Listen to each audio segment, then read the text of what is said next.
लंका का युद्ध समाप्त हो चुका था। चारों ओर शांति थी, लेकिन उस शांति के पीछे छिपी थी हजारों चीखें, हजारों बलिदान और अनगिनत रहस्य। रावण मर चुका था, मेघनाद का अंत हो चुका था, लंका में विभीषण का राज्य स्थापित हो चुका था। लेकिन उस रात जब पूरी लंका नींद में डूबी थी, तब महल के एक शांत कक्ष में लक्ष्मण जी अकेले बैठे थे। उनकी आंखों में नींद नहीं थी। बार बार एक ही प्रश्न उनके मन को विचलित कर रहा था, क्या वास्तव में मैंने मेघनाद का वध किया था? क्योंकि युद्ध के अंतिम क्षणों में मेघनाद की आंखों में भय नहीं था, बल्कि एक अजीब सी मुस्कान थी, मानो वह पहले से जानता हो कि उनकी मृत्यु कैसे होने वाली है। तभी अचानक कक्ष के बाहर किसी के कदमों की आहट सुनाई दी। लक्ष्मण जी ने देखा, सामने त्रिजटा खड़ी थी।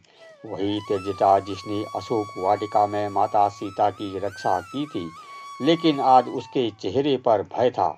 वह धीरे धीरे भीतर आई और बोली, प्रभु, आज मैं आपको वह सत्य बताने आई हूँ जिसे जानने के बाद शायद आपका जीवन बदल जाएगा। लक्ष्मण जी गंभीर हो गए। कैसा सत्य त्रिजटा? त्रिजटा की आंखें भर आई। मेघनाद का वध आपने नहीं किया था प्रभु। यह सुनते ही लक्ष्मण जी स्तब्ध रह गए। क्या कह रही हो त्रिजटा तुम? उसका वध मेरे बाणों से हुआ था। त्रिजटा धीरे से बोली, बाण आपका था, लेकिन शक्ति किसी और की थी। लक्ष्मण जी की भौहें सिकुड़ गई। स्पष्ट कहो त्रिजटा। त्रिजटा ने कांपती आवाज में कहा, मेघनाद को वरदान प्राप्त था कि उसका वध वही कर सकता है जिसने 14 वर्ष तक निद्रा का त्याग किया हो, जिसने अपने मन में कभी किसी स्त्री के प्रति अपवित्र विचार ना लाया हो, और जिसकी पत्नी ने भी उसकी तपस्या में उसका साथ दिया हो। यदि उस पुरुष की पत्नी उसके तप को अपने त्याग से पूर्ण न करे, तो वह पुरुष कभी मेघनाद का वध नहीं कर सकता। उस लक्ष्मण जी के चेहरे का रंग बदल गया, और वह थी उर्मिला। त्रिजटा ने सिर झुका लिया। हाँ प्रभु, मेघनाद का अंत आपके बाणों से नहीं, उर्मिला माता के त्याग से हुआ था। यह सुनते ही लक्ष्मण जी की आंखें भर आई। उन्होंने अचानक याद आने लगा, जब वे वनवास के लिए जा रहे थे, तब उर्मिला ने उनसे कुछ नहीं मांगा था। ना रोई थी, ना रोका था, बस मौन खड़ी थी। उस मौन के पीछे इतना बड़ा त्याग छिपा है, यह लक्ष्मण जी कभी नहीं समझ पाए थे। त्रिजटा आगे बोली, क्या आप जानते हैं प्रभु, 14 वर्ष तक उर्मिला माता ने केवल आपका इंतजार नहीं किया, उन्होंने आपकी अधूरी निंद्रा को अपने भीतर धारण किया। लक्ष्मण जी आश्चर्य में भर उठे। अधूरी निंद्रा? हाँ प्रभु, जब निंद्रा देवी आपके पास आई थी, तब आपने उससे कहा था कि आप 14 वर्ष तक नहीं सो सकते। तब निंद्रा देवी ने पूछा, आपकी नींद कौन स्वीकार करेगा? और उसी समय उर्मिला माता ने अपनी सारी निंद्रा अपने भीतर ले ली। लक्ष्मण जी के हाथ कांपने लगे। त्रिजटा की आवाज भारी हो गई, जिस समय आप वन में जाकर प्रभु श्री राम और माता सीता की रक्षा कर रहे थे, उसी समय अयोध्या में उर्मिला माता अपनी हर पीड़ा हर अपने भीतर सह रही थी। वह केवल सो नहीं रही थी प्रभु, वह तप कर रही थी। उनका हर श्वास आपकी शक्ति बन रहा था। लक्ष्मण जी की आंखों से आंसू बहने लगे, और मैंने कभी उनके त्याग को समझा नहीं। त्रिजटा बोले, प्रभु, युद्ध वाले दिन मेघनाद यह जान चुका था कि उसका अंत निकट है, क्योंकि उसने अपने गुप्त यज्ञ में एक संकेत देखा था। उसे दिखाई दिया था कि जिस पुरुष ने वह युद्ध करेगा, उसके पीछे एक स्त्री का तपस्या खड़ी होगी। और तब उसने आपको देखा, तब वह समझ गया था कि आपकी शक्ति केवल आपके बाणों में नहीं, बल्कि उर्मिला माता के त्याग में है। लक्ष्मण जी का सिर झुक गया। उन्हें याद आया कि अंतिम युद्ध में उन्होंने मेघनाद पर बाण चलाया था। तब कुछ क्षणों के लिए उन्हें ऐसा लगा था मानो किसी अदृश्य शक्ति ने उनके हाथों को स्थिर कर दिया हो।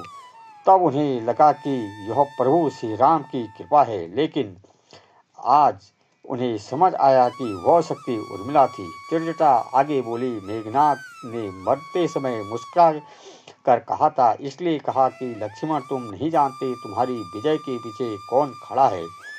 तब आपके उसी बात का ध्यान नहीं दिया, लेकिन वह सत्य जानता था। कक्ष में मौन छा गया। कुछ देर बाद लक्ष्मण जी धीमे स्वर में बोले, त्रिजटा क्या उर्मिला यह सब जानती थी? त्रिजटा मुस्कुराई, माता उर्मिला सब जानती थी प्रभु, लेकिन उन्होंने कभी अपने त्याग का वर्णन नहीं किया, क्योंकि सच्चा प्रेम कभी अपने बलिदान का हिसाब नहीं मांगता। यह सुनकर लक्ष्मण जी फूट फूट कर रोने लगे। मैं कितना कठोर पति हूँ, मैंने अपनी धर्म के लिए सब कुछ त्याग दिया, लेकिन जिसने मेरे लिए अपना पूरा जीवन त्याग दिया, मैं उसे समझ नहीं पाया। त्रिजटा बोली, नहीं प्रभु, यह तो उर्मिला माता की महानता है। उन्होंने कभी अपनी मार्ग में बाधा नहीं बनने दिया। उन्होंने आपको रोका नहीं, क्योंकि वह जानती थी कि आपका धर्म ही आपकी सबसे बड़ी पहचान है, लेकिन साथ ही उन्होंने अपने तप से आपकी हर कमजोरी को शक्ति में बदल दिया। लक्ष्मण जी ने आंसू पोंछे, फिर बोले, त्रिजटा आज तुमने मुझे मेरे जीवन का सबसे बड़ा सत्य बताया है। राम भैया के प्रति मेरे कर्तव्य है, लेकिन उर्मिला के प्रति मेरा ऋण मैं कभी नहीं चुका सकता। त्रिजटा धीरे से बोले, प्रभु कुछ कारण चुकाने के लिए नहीं होते, कुछ रिश्ते केवल त्याग और विश्वास पर टिके होते हैं, और उर्मिला माता का प्रेम ऐसा ही था। लक्ष्मण जी उठे, उन्होंने आकाश की ओर देखा, मानो पहली बार उन्हें अपने जीवन का सबसे बड़ा बलिदान दिखाई दे रहा था। वह धीरे से बोले, यदि संसार राम के त्याग को याद रखेगा तो उसे उर्मिला के मौन बलिदान को भी याद रखना होगा, क्योंकि रामायण केवल युद्ध की कथा नहीं बल्कि उस अनदेखे त्यागों की कहानी है जिसने बिना धर्म के विजय संभव नहीं था। उस रात लंका के आकाश में चंद्रमा शांत था, लेकिन लक्ष्मण जी के भीतर एक तूफान उठ रहा था।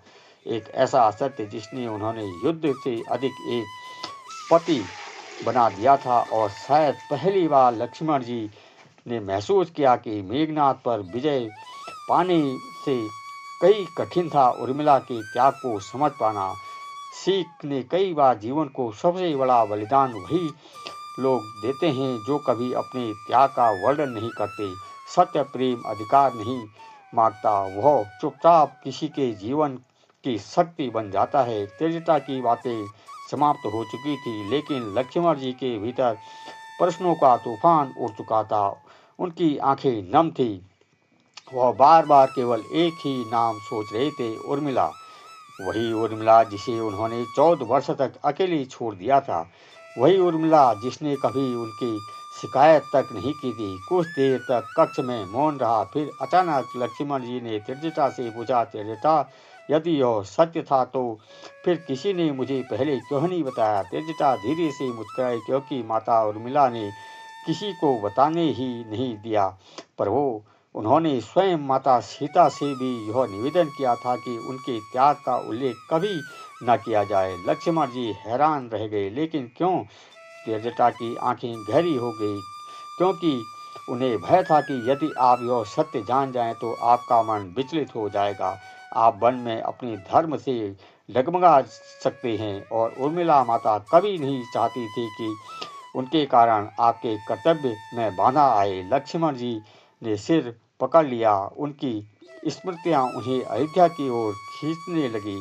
उन्हें वह अंतिम रात याद आई जब वनवास में जाने से पहले वह उर्मिला के कक्ष में गए थे। उर्मिला शांत बैठी थी, ना आंखों में आंसू थे, ना शिकायत। तब लक्ष्मण जी ने कहा था, उर्मिला मैं नहीं जानता कि मैं कब लौटूंगा। और तब उर्मिला ने मुस्कुराकर केवल इतना कहा था, प्रभु आपका धर्म ही मेरी प्रतिज्ञा है। उस समय लक्ष्मण जी को यह एक साधारण वचन लगा था, लेकिन आज उन्हें महसूस हो रहा था कि उन शब्दों के पीछे कितना गहरा त्याग छिपा था।